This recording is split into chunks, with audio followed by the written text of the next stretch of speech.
Hello students. तो हम लोग कल ये सारे टॉपिक्स को अच्छे तरीके से कवर कर चुके थे, ठीक है ना। हम लोग पढ़ लिए थे रेडिकल्स का सोच क्या था, कंजर्वेटिव का सोच क्या था, क्या मानना था। और आज का हमारा टॉपिक है industrial society and social change. अब देखो, बिल्कुल ध्यान से सुनना, ठीक है ना, अटेंशन। देखो, industrial society and social change में हम लोग को क्या पढ़ना है कि जैसे जैसे समय बीता, ठीक है, तो जैसे जैसे समय बीता तो सोसाइटी में बहुत सारा चेंजेस होने लग गया। सोसाइटी में बहुत सारा चेंजेस होने लग गया। क्या क्या चेंज था वो सर? वो चेंजेस था, न्यू सिटी इमर्ज हुआ, इंडस्ट्रियल रीजन डेवलप होता है और रेलवे का एक्सपेंशन होता है। ठीक है, ये बात समझ में आ गया सर कि जैसे जैसे समय बीतता है तो नया नया सिटी डेवलप होता है। ठीक है, नया नया सिटी डेवलप हुआ, इंडस्ट्रियल रीजन डेवलप होता है और रेलवे का एक्सपेंशन होता है। तो ये सब डेवलपमेंट तो हुआ, लेकिन इन डेवलपमेंट के साथ जो है बहुत सारा प्रॉब्लम भी क्रिएट होने लग गया, बहुत सारा प्रॉब्लम भी सामने आने लग गया। ठीक है, अब वो प्रॉब्लम क्या था? वो प्रॉब्लम क्या था कि जो जितने भी मेन थे, वुमेन थे, चिल्ड्रेन थे, उनको फैक्ट्री में जाना पड़ रहा था। जाहिर सा बात है, जब इंडस्ट्री बढ़ेगा तो उनमें काम करने के लिए लेबर चाहिए। तो लेबर कौन थे? वही मेन, वुमेन, चिल्ड्रेन। इनको फैक्ट्री में जाकर काम करना पड़ रहा था। चलो ठीक है कि काम करना पड़ रहा था, लेकिन दिक्कत ये था कि इनको जो है वेजेज बहुत कम दिया जा रहा था।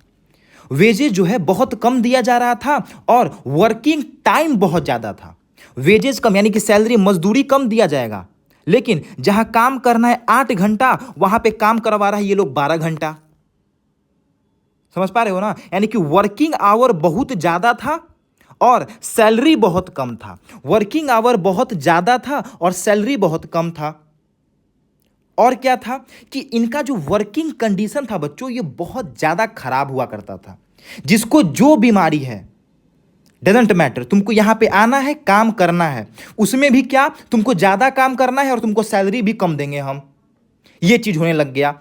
यानी कि जैसे जैसे समय बीता तो डेवलपमेंट तो हुआ, लेकिन उसके साथ साथ बहुत सारा प्रॉब्लम भी आया। तो समझ में आ गया क्या क्या प्रॉब्लम था? अब पढ़ते हैं हम लोग एनसीईआरटी। देखो क्या लिखा हुआ है। ये ऐसा टाइम है जिसमें बहुत सारा सोशल और इकोनॉमिक चेंज आता है, जिसमें नया सिटी डेवलप होता है, नया इंडस्ट्रियल रीजन डेवलप होता है और रेलवे का एक्सपेंशन होता है। ठीक है, अब ये सब हुआ था जिसके कारण क्या हुआ, मेन, वुमेन, चिल्ड्रेन, इनको जो है फैक्ट्री में जाना पड़ रहा था। जिनका वर्किंग जो आवर था वो बहुत लंबा था, वेजेस बहुत पुअर था और उस टाइम पे अनएम्प्लॉयमेंट जो है वो तो कॉमन बात था ही। ठीक है, और क्या था बच्चों कि हाउसिंग और सैनिटेशन का प्रॉब्लम बहुत ज़्यादा था। यानी कि ये सब डेवलप हुआ, लेकिन हाउसिंग और सैनिटेशन का प्रॉब्लम बढ़ता चला गया। ठीक है, उस टाइम पे जो कम्युनिटी था, लिबरल्स और रेडिकल्स का, इन प्रॉब्लम का जो सोल्यूशन है वो ढूंढने में लग गया कि आखिरकार इन प्रॉब्लम का क्या सोल्यूशन होगा।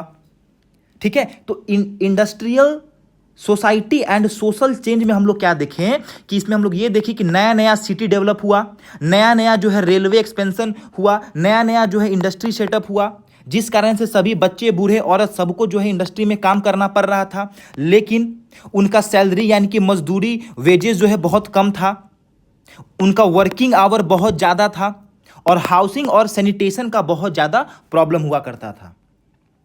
अब इस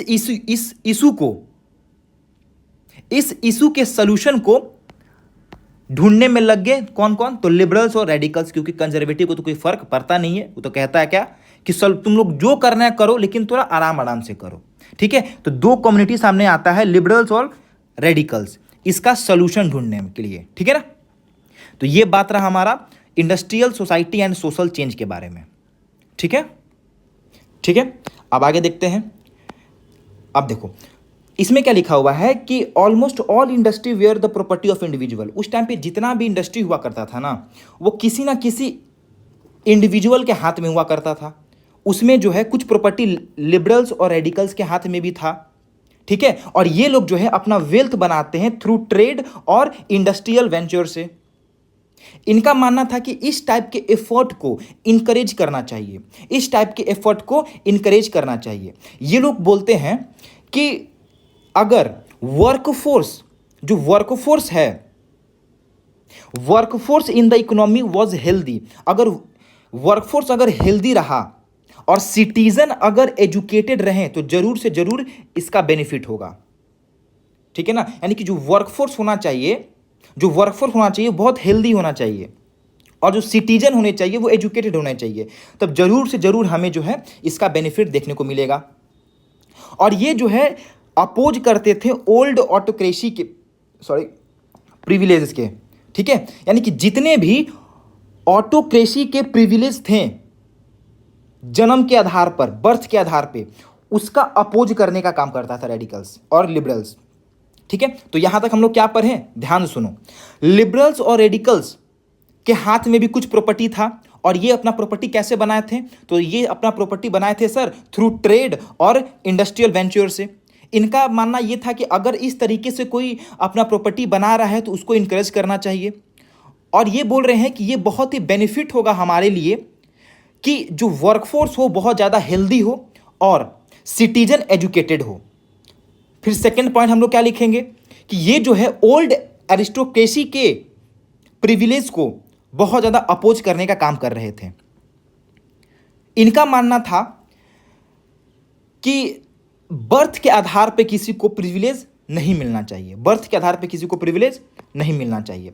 अब देखो और क्या बोलते हैं ये बोलते हैं कि if freedom of individual were ensure, हर किसी का फ्रीडम जो है अश्योर किया जाए, अगर गरीबों को भी मजदूरी करने का मौका मिले, if the poor could labour and those with capital, जिसके पास पैसा है, कुड ऑपरेट विदाउट रिस्ट्रेन, और जिसके पास पैसा है बिना किसी दबाव के वो अपने से काम कर सकें, तब जरूर से जरूर जो है हमारा सोसाइटी जो है वो डेवलप करेगा, तब जरूर से जरूर हमारा सोसाइटी डेवलप करेगा।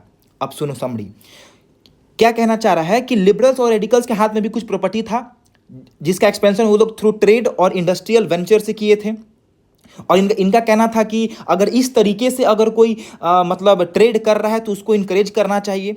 फिर ये लोग बोल रहे हैं कि अगर वर्क फोर्स अगर हेल्दी रहा और सिटीजन एजुकेटेड रहे तो जरूर से जरूर हमें इसका बेनिफिट देखने को मिलेगा। फिर कहते हैं कि अगर सभी इंडिविजुअल का फ्रीडम एश्योर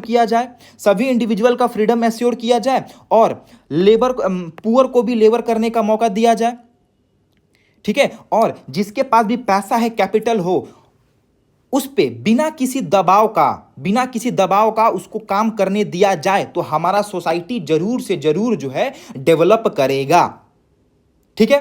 तो ये चीज इनका मानना था, देख लो एक बार।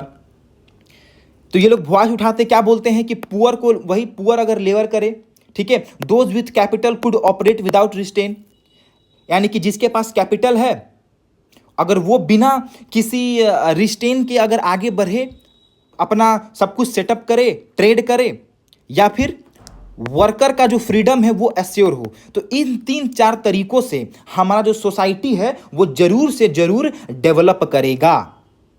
किनका मानना था बच्चों? लिबरल्स और रेडिकल्स का ये मानना था।